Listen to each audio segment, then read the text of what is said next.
Álvarez Liébano Lacerna te cuenta lo que están pensando los jueces en Colombia. Descubre las decisiones en materia laboral más importantes aquí. Hola, bienvenidos a un nuevo episodio de Al Estrado.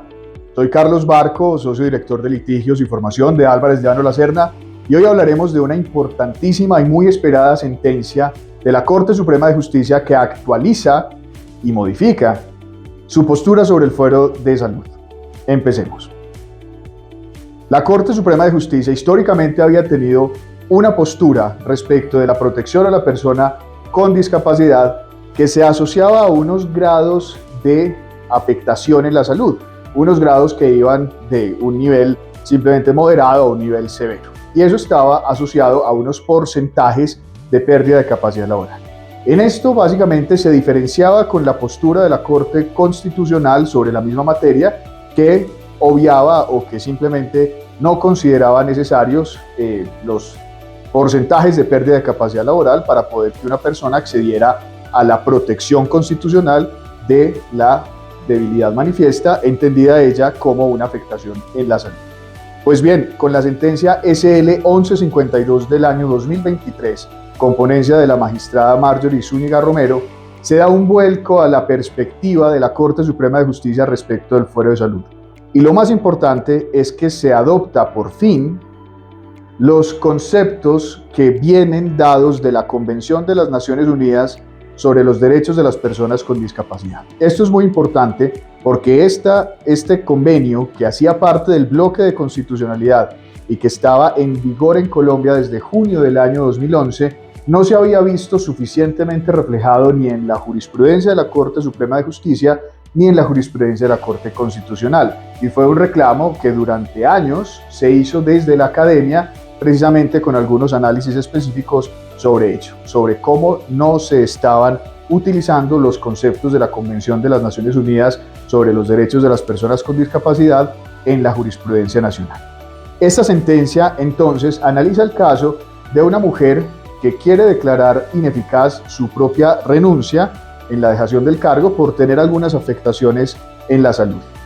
En primera y en segunda instancia termina siendo absuelta la empresa del reclamo del reintegro que había hecho la persona trabajadora. Sin embargo, lo que aclara la Corte Suprema de Justicia en esta sentencia es que ya con la postura apropiada respecto de la Convención de las Naciones Unidas sobre los derechos de las personas con discapacidad, una deficiencia en la salud no va a ser un sinónimo de discapacidad. Luego entonces, para que se entienda que una persona va a ser protegida por la ley y protegida por la Constitución, precisamente por su condición de discapacidad, habrá de entenderse la discapacidad como lo dice el Convenio de las Naciones Unidas sobre los derechos de las personas con discapacidad. Y ello quiere decir que se conjugan varios elementos que rescata la Corte Suprema de Justicia en esta sentencia. Primero, debe haber una deficiencia de la persona, una deficiencia humana, una deficiencia en la salud, un factor humano que llama la Corte Suprema de Justicia, que es una afectación en la salud de la persona. Ese es el factor humano, una deficiencia.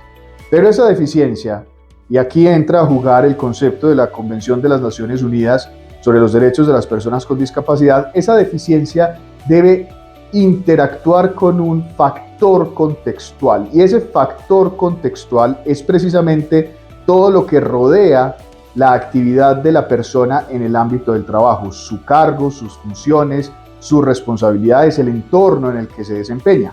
Luego entonces, cuando hay una interacción negativa entre el factor humano y el factor contextual, luego si hay unas barreras para el acceso al ejercicio pleno de los derechos de la persona que tiene alguna deficiencia, va a ser considerada una persona con discapacidad. Luego eso supone que entonces para que sea una persona protegida,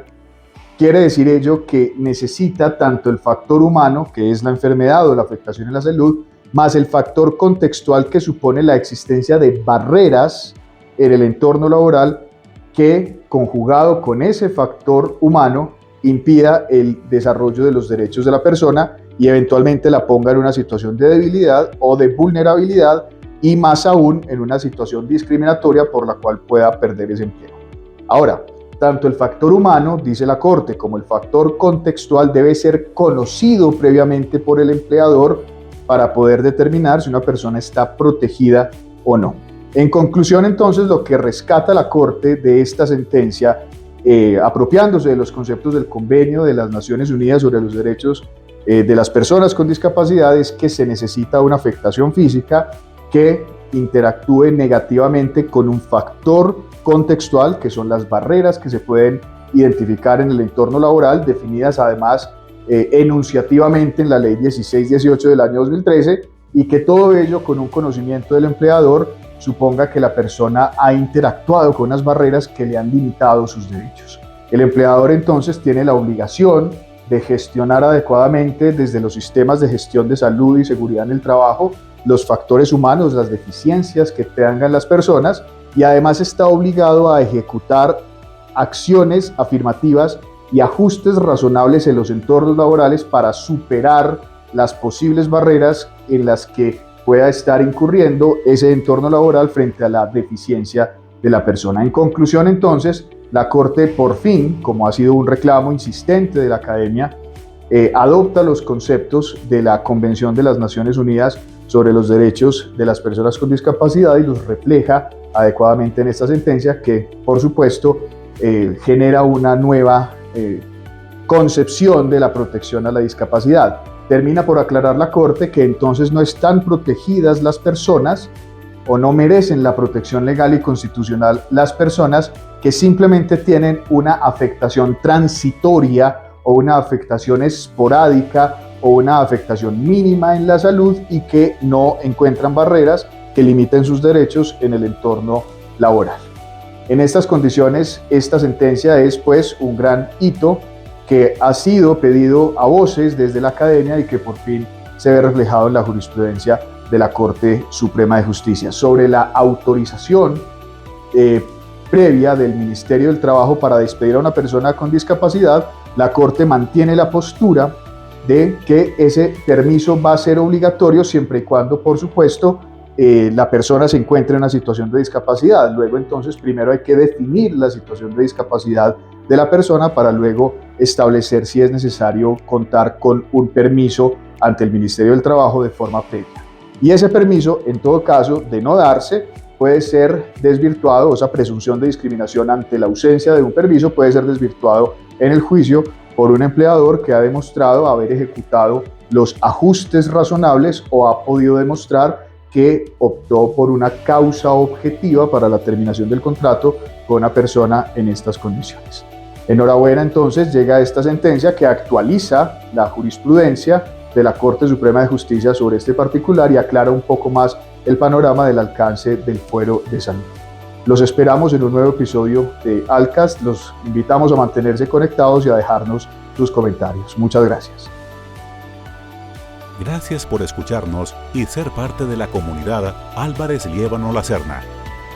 Te esperamos en nuestro próximo podcast. Para saber más sobre nosotros, visita nuestro sitio web www.allabogados.com y síguenos en redes.